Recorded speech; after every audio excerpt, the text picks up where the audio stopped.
Last এপিসোডে আমরা দেখেছিলাম থাউজেন্ড ফেসের বাবা শাইয়ানকে তার সাথে কথা বলতে ডাকে, কারণ সে তো এটা জানেই না যে শাইয়ান থাউজেন্ড ফেসকে অনেক আগেই মেরে ফেলেছে আর সে এখন তার রূপে আছে।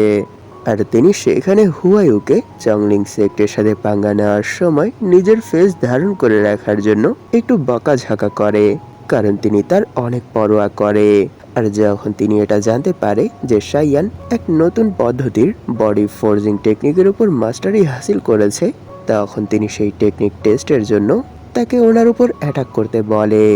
আর কিছু মুভ এক্সচেঞ্জ করার পর তিনি এই জিনিসটা বুঝে যায় যে সত্যি এই স্পেলটা অনেক বেশি অ্যামেজিং। সবশেষে তিনি তাকে তাদের সেক্টর এক স্পেল বলতে বলে, কিন্তু শাইয়ান সেই স্পেল বলতে পারে না, যার জন্য তিনি সেখানে তার উপর সন্দেহের সাথে অনেকটা রেগে যায়। এই এপিসোডের শুরুতে আমরা দেখতে পাই হুয়াইউর বাবা ধীরে ধীরে শাইয়ানের দিকেই এগোচ্ছে। এটা দেখে শাইয়ান সেখানে অনেকটা ভয়ে ভয়ে ভাবতে শুরু করে, এখন কি হবে? আমি কি এখান থেকে পালিয়ে যাব, নাকি শেষবারের মতো আরেকটা চেষ্টা করে দেখব? সে যখন এইসব কিছু ভাবছিল তখনই তার বাবা বলে যে, কি হলো হুয়াইউ, তুমি এখনো এভাবেই দাঁড়িয়ে আছো কেন? শুরু করো। এটা শুনে সেখানে শাইয়ান ভাবতে শুরু করে, এখানে আমি ওনার উপর কিছু অ্যাটাক করেছি, আর এই অ্যাটাকগুলোর মাধ্যমেই আমি এই জিনিসটা বুঝে গেছি যে আমি হাজার চেষ্টা করলেও ওনার সাথে লড়াইয়ে জিততে পারবো না, এমনকি এইখান থেকে পালাতেও পারবো না, কারণ এই সময় তিনি আমার অনেক কাছে আছে। তাই যদি শুধু শুধুই এখান থেকে পালানোর চেষ্টা করি তাহলে কোনো চেষ্টা ছাড়াই সবকিছুই চপাট হয়ে যাবে। তাই লাস্ট বারের মতো আমাকে এটা করে দেখতেই হবে।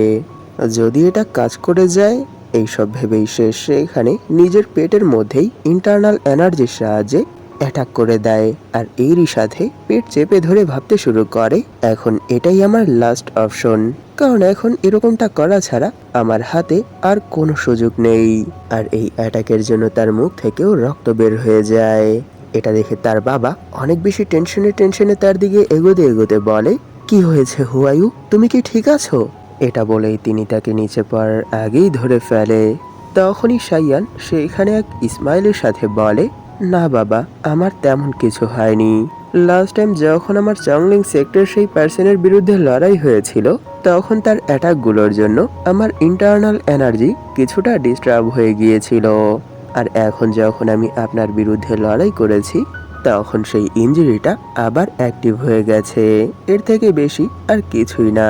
তাই এখন আর আপনাকে আমায় নিয়ে টেনশন করতে হবে না। এইসব শুনে তিনি সেখানে তার হাত চেক করতে করতে বলে, কি এত বড় এক ঘটনা ঘটে গেছে, কিন্তু তুমি আমায় এই সম্পর্কে কিছুই বলনি কেন? তুমি এরকমটা কেন করেছো? আর যখনই তিনি তাকে ভালো করে চেক করে, তখন তিনি ফিল করতে পারে যে এই সময় তার বডির মেইন মেরিডিয়ান ডিস্ট্রয় হয়ে গেছে, যেই মেরিডিয়ানের মধ্যে ইন্টারনাল এনার্জি স্টোর হয়। এর মানে তার কাল্টিভেশনের বেসই ভেঙে গেছে, সে আর কখনোই কাল্টিভেশনের মাধ্যমে নিজের লেভেল আপ করতে পারবে না। এইসব বলতে বলতেই তিনি সেখানে অনেক বেশি রেগে যায়, আর এরই সাথে তিনি ওনার আসল রূপে এসে চিল্লাতে চিল্লাতে বলে, তোমার সাথে এরকমটা কে করেছে? এই জঘন্য কাজটা কি চংলিং সেক্টর ঝাউসি করেছে? চংলিং সেক্ট, আমি তোমাদের কাউকে ছাড়বো না। ওনার এরকম রিয়েকশন দেখে শাইয়ান সেখানে অনেক বেশি শক হয়ে বলে, ও মাই গড, এখানে এসব কি হচ্ছে? আর এই সাথে সে সেখানে ওনাকে আউট অফ কন্ট্রোল হওয়ার আগেই থামিয়ে বলে, না বাবা, তুমি যার কথা বলছো সে সেই পার্সন না। এটা বলে সে সেখানে ভাবতে শুরু করে, সত্যি জি হুয়াইউর বাবা তাকে নিয়ে অনেক বেশি টেনশন করছে। এটা দেখে আমার এত খারাপ লাগছে কেন? এটা ভেবেই সে সেখানে বলে, বাবা, সত্য বলতে কি যে যখন আমি সেই নিউ বডি ফোর্জিং টেকনিকটা শিখেছি, তখন প্রথম তো আমি এই সম্পর্কে কিছুই জানতাম না যে আসলে এই টেকনিকটা কতটা স্ট্রং আর কতটা ডমিনেটিং। কিন্তু কিছু সময় যাওয়ার পরে আমি এই জিনিসটা নোটিস করেছি যে সেই টেকনিকটা আমার বডিকে রিবিল্ড করার জন্য আমার আগের যতগুলো টেকনিক আছে সেই সবগুলো টেকনিককেই গ্রাস করে ফেলেছে, আর এরই সাথে হাইলি ইন্টারনাল এনার্জি অ্যাবজর্ব করতে শুরু করেছে, যাতে করে আমার বডি সব সময় এতটা মাসকুলার আর স্ট্রং থাকে। আর এই সব কিছুর চক্করেই আমার সাথে এরকমটা হয়েছে। কিন্তু আমার মনে হয় না আপনাকে এই সব বিষয় নিয়ে টেনশন করতে হবে। এইসব শুনে তার বাবা অনেক বেশি রেগে তার কাছে এসে বলে, তুমি এসব কি আলতু ফালতু কথা বলছো? এই সময় তোমার অবস্থা এতটাই খারাপ হয়ে আছে যে যার জন্য তুমি এখন আর কাল্টিভেশনই করতে পারবে না। এরপরও তুমি আমাকে এটা কি করে বলতে পারো যে আমি এখানে তোমাকে নিয়ে যেন টেনশন না করি? এটা শুনে সে ওনার কাছ থেকে একটু দূরে এসে বলে, বাবা আমি বললাম না আমি ঠিক আছি, আমাকে নিয়ে টেনশন করতে হবে না, একটু অপেক্ষা করুন। আর এই দেখুন। এটা বলেই সে হালকা করে হাওয়ায় এক ঘুষি মারে, আর তার ঘুষির প্রেসার এতটাই বেশি ছিল যে সেখানে অনেক বড় এক ব্লাস্ট হয়। তখনই শাইয়ান বলে, দেখেছেন শুধু আমার হালকা এক হাতের ঝাটকাতেই আমি এত বড় ডিস্ট্রাকশন করতে পারি, এর মানে আমি এখনো পুরোপুরি ঠিক আছি, তাই আমাকে নিয়ে শুধুই আপনার টেনশন করতে হবে না।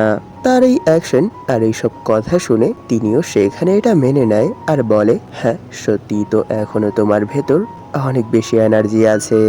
এটা শুনে শাইয়ান বলে, হ্যাঁ আমি তো এতক্ষণ আপনাকে এটাই বলছি, তাই প্লিজ এখন আপনাকে আর আমাকে নিয়ে টেনশন করতে হবে না, আমি পুরোপুরি ঠিক আছি। এটা বলে সে এখানে ভাবছিল, সত্যি লাস্ট মোমেন্টে যদি আমি আমার মেইন মেরাডিয়ান ডিস্ট্রয় করে না ফেলতাম তাহলে আমি কোনোভাবেই ওনার কাছ থেকে এই জিনিসটা লুকোতে পারতাম না যে আমি এতদিনে যেই কাল্টিভেশন টেকনিকগুলোর উপর মাস্টারি হাসিল করেছি সেই সবগুলোই শেষ হয়ে গেছে। কারণ তিনি আমাকে চেক করা মাত্রই এই জিনিসটা বুঝে ফেলতো যে আমি মিথ্যা বলছি, তাই আমাকে বাধ্য হয়ে এই পদক্ষেপটা নিতে হয়েছে। তাই নিশ্চয়ই এখন আর আমার মনে হয় না যে ওনাকে আমার কথা মানাতে আমার আর কোনো প্রবলেম হবে। তখনই সামনে থেকে তার বাবা অনেকটা খুশি হয়ে বলে, সত্যি এটা দেখে অনেক ভালো লাগলো যে তুমি এখনো ঠিক আছো, কিন্তু এটা তো মানতেই হবে যে আমি আজ পর্যন্ত এরকম কোনো টেকনিক সম্পর্কে শুনিনি যেই টেকনিকের উপর তুমি মাস্টারি হাসিল করেছো। সত্যি এই টেকনিকটা তো অনেক বেশি অ্যামেজিং। এইসব শুনে শাইয়ান বলে, হ্যাঁ এটা তো হারই ছিল, কারণ নিশ্চয়ই আপনিও এই জিনিসটা দেখেছেন যে এই একটা স্কিলের উপর মাস্টারি হাসিল করার জন্য আমাকে এই পর্যন্ত আমার যতগুলো মার্শাল আর্ট টেকনিক আছে সেই সবগুলো টেকনিককেই ত্যাগ করতে হয়েছে। এই সব শুনে তার বাবা সে এখানে একটু টেনশনের সাথে ভাবতে শুরু করে, সত্যি সেই বডি ফোর্সিং টেকনিকটা অসাধারণ, কিন্তু এর জন্য তাকে অনেক বড় এক বলিদান দিতে হয়েছে।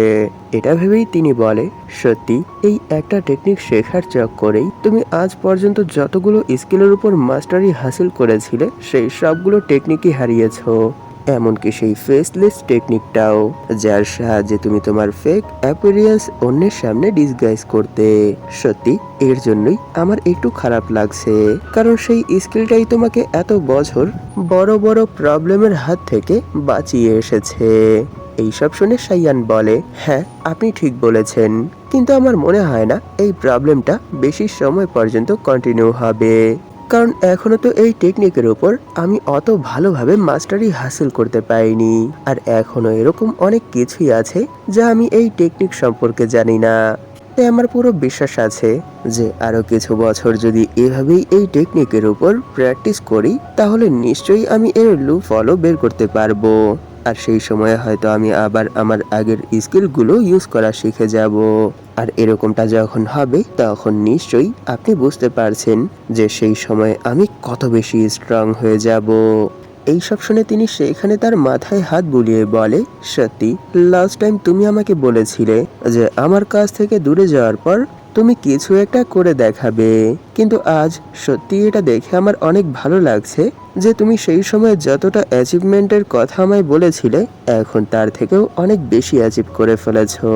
ঠিক আছে, তাহলে তুমি এখন একটা কাজ করো, সেই টেকনিকের ডিটেলস আমাকে লিখে দাও, যাতে করে আমি সেই টেকনিকের সকল লুপ ফল যাচাই বাছাই করে দেখতে পারি। যদি এর মধ্যে আমি নতুন কিছু অ্যাড করতে পারি তাহলে তো অনেক ভালোই হবে। তখনই তিনি সেখানে অনেকটা গম্ভীর হয়ে বলে, তুমি কি জানো যে তোমার শাইয়ান নামের যেই অ্যাপিয়ারেন্সটা আছে সেই নাম ইউজ করে শাইয়ানের ওয়াইফ এর মানে কিং জিনসি সে সারা দেশে ঘুরে বেড়াচ্ছে আর সেই নাম খারাপ করার চেষ্টা করছে। তাহলে এখন আমায় তুমি এটা বলো যে এর জন্য কি তোমার কোনো প্রবলেম হচ্ছে? এটা শুনে শাইয়ান বলে, ও এই কথা, না না কোনো সমস্যা নেই। এটা বলে সে এখানে ভাবতে শুরু করে, কি আবার কিউন সে আমার নাম ইউজ করে কি করে বেড়াচ্ছে, যার জন্য থাউজেন্ড ফেসের বাবাও আমাকে সেই অ্যাপিয়ারেন্সের জন্য ওয়ার্নিং দিচ্ছে। না, এভাবেই যদি চলতে থাকে তাহলে নিশ্চয়ই সে কিছু সময়ের মধ্যেই অনেক বড় গোলমাল পাকিয়ে ফেলবে। এটা ভেবেই সে সেখানে এক ইসমাইলের সাথে বলে, বাবা আপনার তাকে নিয়ে টেনশন করতে হবে না। আমি বলছি যে সে এরকমটা কেন করছে, কারণ লাস্ট টাইম যখন সে ইনার ট্রায়ালামের ফার্স্ট লেয়ারে ছিল তখন সে আমার সেই অ্যাপিরিয়েন্সের পেছনে পুরোপুরি পাগল ছিল, কিন্তু সেই সময় আমি তাকে পাত্তাই দেইনি আর এদিক ওদিক অনেক ঘুরিয়েছি। সে তো সত্যটা জানেই না যে এই সময় তার হাজবেন্ডের জায়গায় আমি আছি। এরই জন্য সে আমাকে রাগানোর জন্য এইসব উল্টোপাল্টো কাজ করে বেড়াচ্ছে। তাহলে বলুন, এইসব নিয়ে কি আমার মাথা ব্যথা করার কোনো দরকার আছে? নিশ্চয়ই না। এইসব শুনে তার বাবা বলে, কিন্তু এরপরও তোমার এই কথাটা মাথায় রাখা দরকার যে সেই ওমেন কোনো সাধারণ ওমেন না। সে শুরুতে তোমার সেই অ্যাপিয়ারেন্স এর মানে সাইয়ানকে তার ভেসেল হিসেবে ইউজ করত, আর এই সময় সে হয়তো ইনার ট্রায়ালামের সেকেন্ড অথবা থার্ড লেয়ারে আছে। তাই যদি সে তোমাকে পেয়ে তোমার সাথে সেই সব কিছু করার চেষ্টা করে তাহলে তো নিশ্চয়ই তুমি প্রবলেমে পড়ে যাবে। এইসব শুনে সাইয়ান বলে, না বাবা, আপনাকে এইসব বিষয়ে টেনশন করতে হবে না, কারণ আমি জানি যে আমার লিমিট কতটুকু। তাই আমি ততটুকুই করব যতটুকু আমার সাধ্যে আছে, এর থেকে বেশি আর কিছুই না। তখনই তার বাবা তার কাঁধে হাত রেখে বলে, তাহলে চলো, অনেক হয়েছে, এখন আমাদের আবার ফিরে যাওয়া দরকার। এটা শুনে সাইয়ান সেখানে এক ফানি ফেসের সাথে বলে, কি, এখন আমরা কোথায় যাব? এটা শুনে তার বাবা বলে, নিশ্চয়ই এখন আমরা আমাদের সেক্টে ফিরে যাব, কারণ কিছু সময় আগে চংলিং সেক্টের সাথে তোমার যেই গন্ডগোলটা হয়েছে সেটা যদিও অনেক সামান্য, এরপরও সেটা সলভ করার জন্য আমাদেরকে তো আমাদের সেক্টে ফিরে যেতেই হবে, কারণ এই সময় সেক্টের বাইরে থাকলে হয়তো তারা তাদের অনেকগুলো মেম্বার নিয়ে আমাদের সাথে ঝামেলা পাকাতে পারে। তাই আমার মতে এই সময় আমাদেরকে সেক্টে ফিরে যাওয়া দরকার, কারণ সেই প্রবলেম ছোট অথবা বড় যেমনই হোক না কেন সেক্টে ফিরে যাওয়ার পর সেটা নিমিষের মধ্যেই সলভ হয়ে যাবে। আর সব থেকে বড় কথা হলো এটা যে শুধু আমি তোমাকে আমাদের সেক্টে ফিরিয়ে নিয়ে যেতে চাচ্ছি না, আমাদের সেক্ট লিডারও তোমাকে আমাদের সেক্টে ফিরিয়ে নিয়ে আসতে বলেছে, বুঝতে পেরেছো? এটা শুনে তো সাইয়ান সেখানে অনেক বেশি ভয় পেয়ে যায়, আর এরই সাথে সে সেখানে একটু থক্কাতে থক্কাতে বলে, আচ্ছা বাবা। তাকে এভাবে থক্কাতে দেখে তিনি সেখানে প্রথমে তার ডাকে সাড়া দেয়, আর এরই সাথে সেখানে অনেকটা সিরিয়াস হয়ে বলে, আমি কি তোমাকে ক্লিয়ারলি এই কথাটা বলিনি যে এইবার যে করেই হোক তোমাকে আমাদের সেক্টে ফিরে যেতেই হবে? এটা শুনে সাইয়ান সেখানে অনেকটা টেনশনে পড়ে যায়, আর এরই সাথে সে সেখানে ভাবতে শুরু করে, সত্যি আমি জিনমু সেক্টে যেতে চাই না, কারণ না জানে সেই সেক্টে যাওয়ার পর আমার সাথে কি হবে।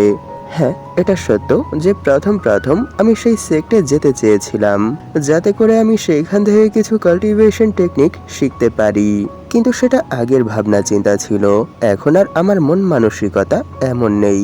আমাকে যে করেই হোক আমাদের সেক্টে ফিরে যেতে হবে, কারণ এই সময় আমার সেক্ট লিডার আমার জন্য অপেক্ষা করছে। তাকে এতটা গম্ভীর দেখে তার বাবা সেখানে তাকে বুঝিয়ে বলে যে হুয়ায়ু, যে করেই হোক এইবার তো তোমাকে সেক্টে ফিরে যেতেই হবে, তাই প্লিজ এই লাস্ট বারের মতো তুমি আমার কথাটা রাখো, আর এটা ভেবে নাও যে এই যাত্রায় আমি তোমার সাথী, আর তোমাকে এই বিষয় নিয়ে টেনশন করতে হবে না, কারণ আমরা তোমাকে বেশি সময় সেখানে আটকে রাখবো না, শুধু 6টা মাস তোমাকে আমাদের সেক্টে থাকতে হবে, আর 6 মাস পর যদি তুমি কোথাও চলেও যাও এরপরও আর কেউ কখনোই তোমাকে এই বিষয়ে জিজ্ঞেস করবে না, শুধু তুমি নিয়মিত আমাদের সাথে যোগাযোগ রাখলেই হবে, বুঝতে পেরেছো?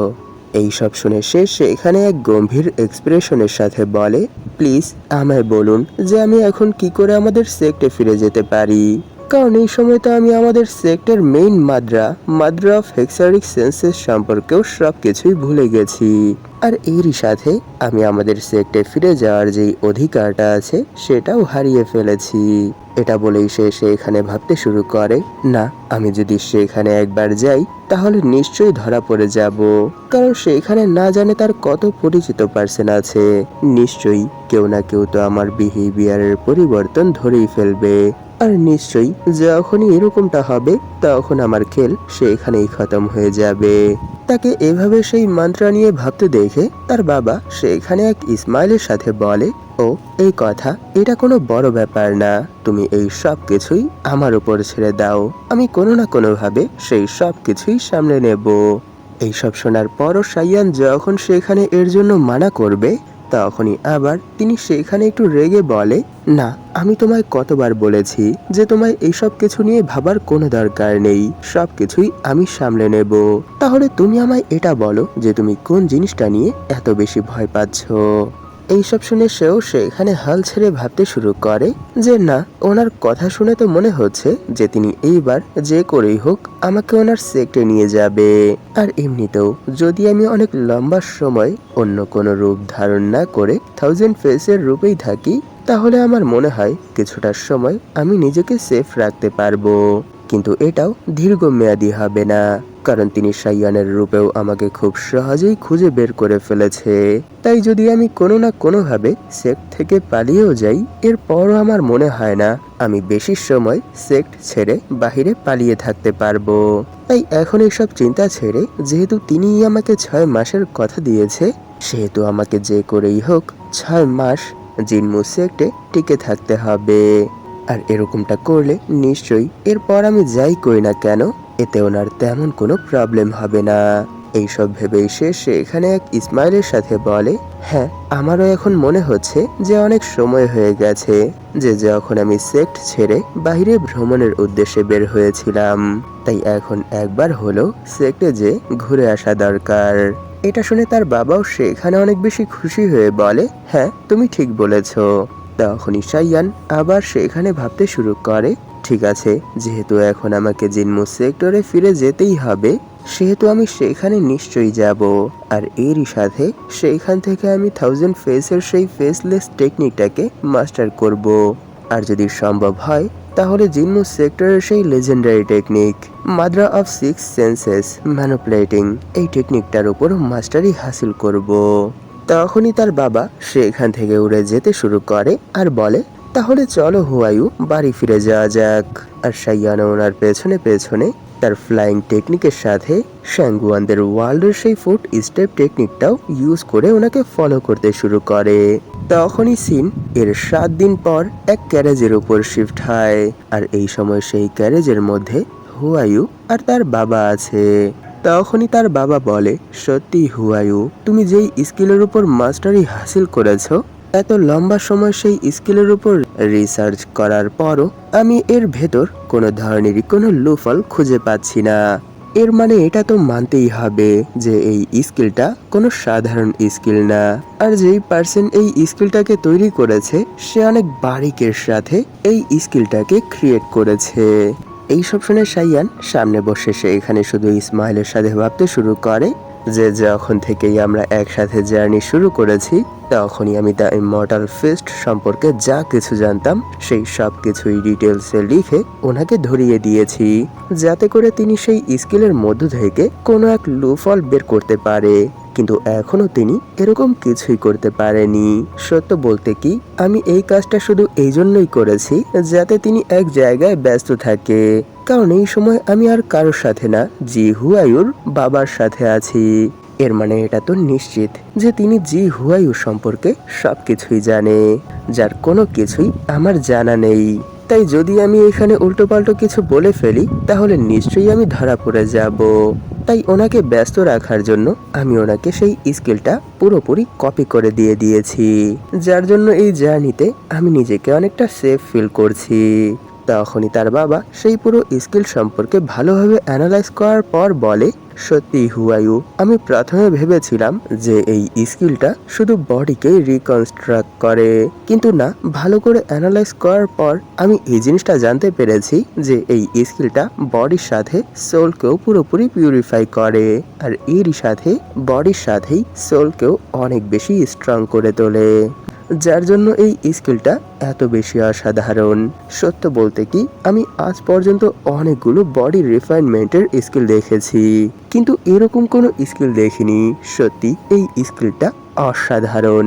আর সব থেকে বড় কথা হলো এটা যে এই স্কিলটা শেখার জন্য ইন্টারনাল এনার্জির কোনো প্রয়োজন নেই, কারণ এই স্কিলটা পুরোপুরি একজন পার্সনের বডি আর উইল পাওয়ারের উপর বেস করে তৈরি হয়।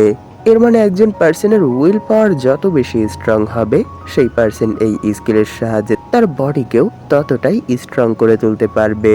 তাই আমার মতে সত্যি এই স্কিলটা অসাধারণ।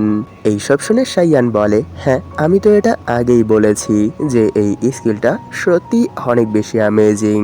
এর কারণ এই স্কিলটা আমি আজ পর্যন্ত যতগুলো স্কিলের উপর মাস্টারি হাসিল করেছি সেই সবগুলো স্কিলের থেকে এটা আলাদা। শুধু আলাদাই না, একে মাস্টার করার জন্য ইন্টারনাল এনার্জির কোনো ধরনের কোনো প্রয়োজন নেই। এর মানে একজন সাধারণ পার্সনের ভেতরে যদি উইল পাওয়ার থাকে, তাহলে সেও চাইলে এই স্কিলের উপর মাস্টারি হাসিল করতে পারবে।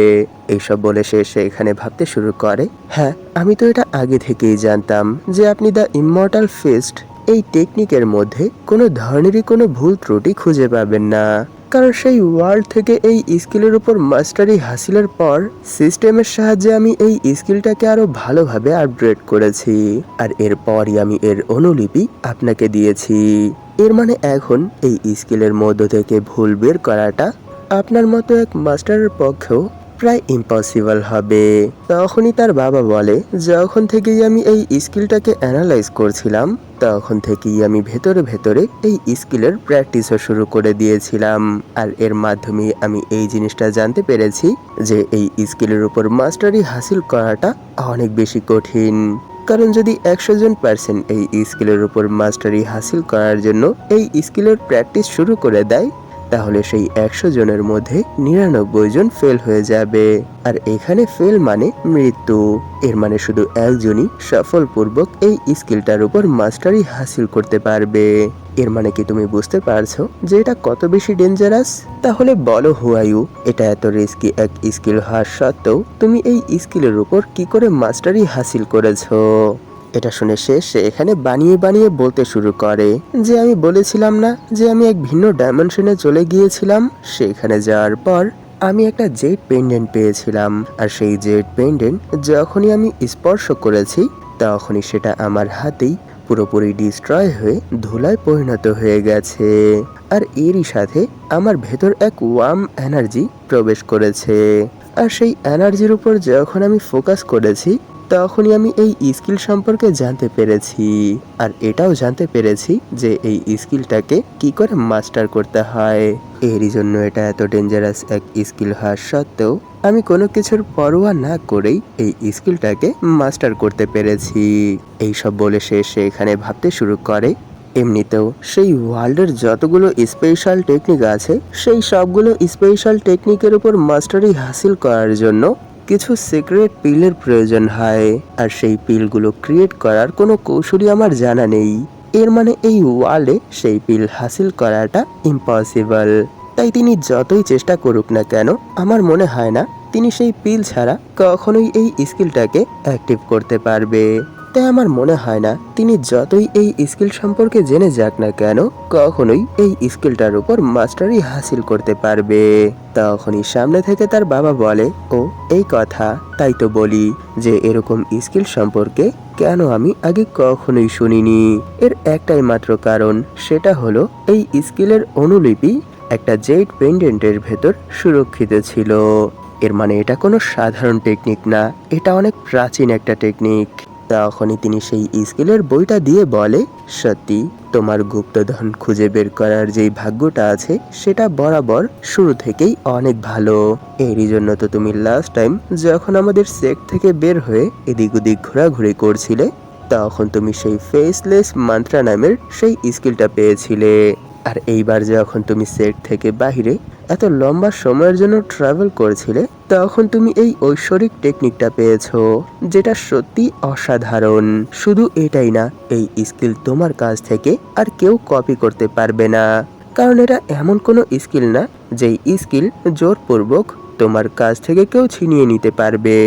এই স্কিলটা শেখার জন্য একজন পার্সনকে নিজের উপরই ভরসা রাখতে হবে, এছাড়া কখনোই কেউ এই স্কিলের উপর মাস্টারি হাসিল করতে পারবে না।